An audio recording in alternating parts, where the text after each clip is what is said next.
Today is September the 2nd. Today, we'll look at Paul's farewell speech to the Ephesian elders.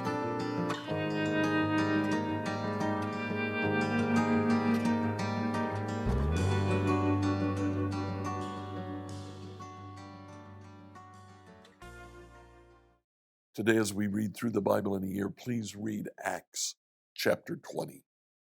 Now, in Acts chapter 20, the opening verses tells us that Paul traveled on through, he left Ephesus, traveled through Macedonia, but he went down to Corinth and finally decided to return to Troas and then sail back to Syria. Verse 4 tells us of Paul's missionary team. Look how it's grown. Sopater, the son of Pyrrhus from Berea, Aristarchus and Secundus from Thessalonica, Gaius from Derbe, Timothy from Asia, Tychicus and Trophimus, also from Asia. Then, of course, we have Luke and Titus and Paul. There are 10 members in this team now, and they're probably not the only ones. And look where they all come from. They come from the churches that Paul has established. Paul finds resources in the harvest. Wherever he goes, he trains people to reach their own, and then he puts them to work in his missionary team. Now, Paul goes to Troas. In Troas, he speaks to the believers there as verse 9 mentions.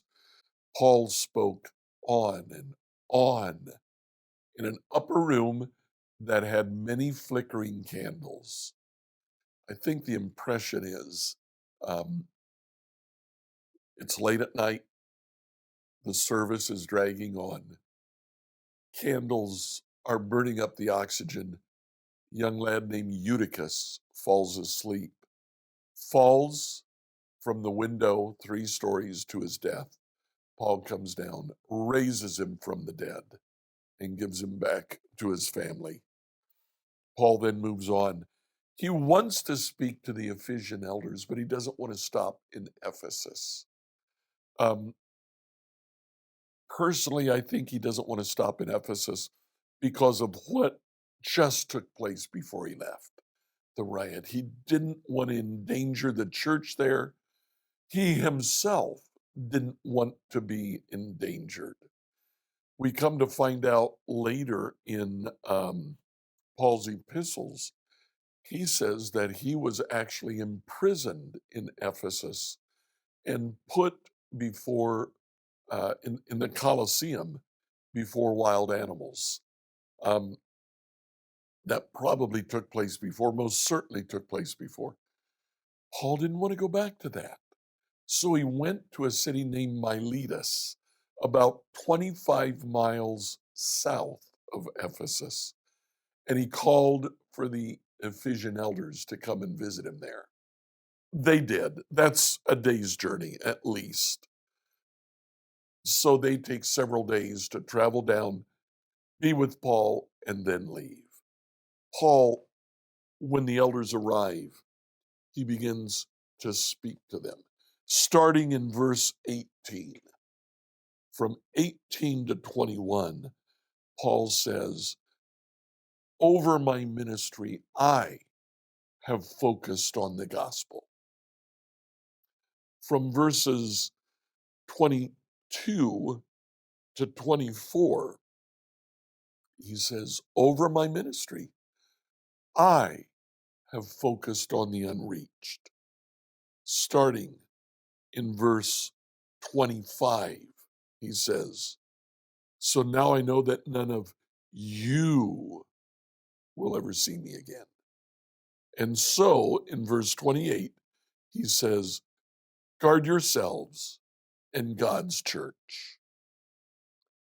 Paul says, you focus on your own spiritual life and lead the church well. It's very obvious what Paul is doing. He's taking the entire church and saying, I've prepared you for this. Take it and run with it. He starts by saying, guard your own spiritual life. Then he says, guard the church's spiritual life. And then in verse 32, he says, now I entrust you to God and the message of his grace that's able to build you up. And when he finishes, he says, go and focus on the ministry. Focus on the task at hand. Extend the church. The church did exactly that.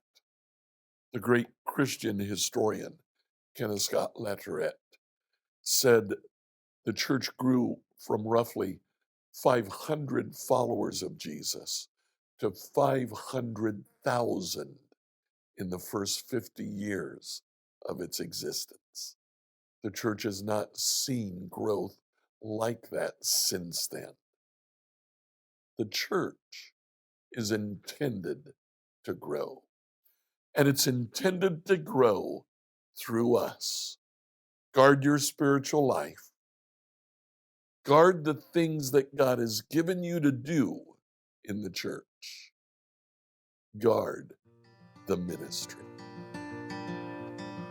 Like, follow, and subscribe to this devotional on whatever platform you use to listen to it. Email your questions to us at questions@becomehope.com. Enjoy this Sunday in the church of your choice.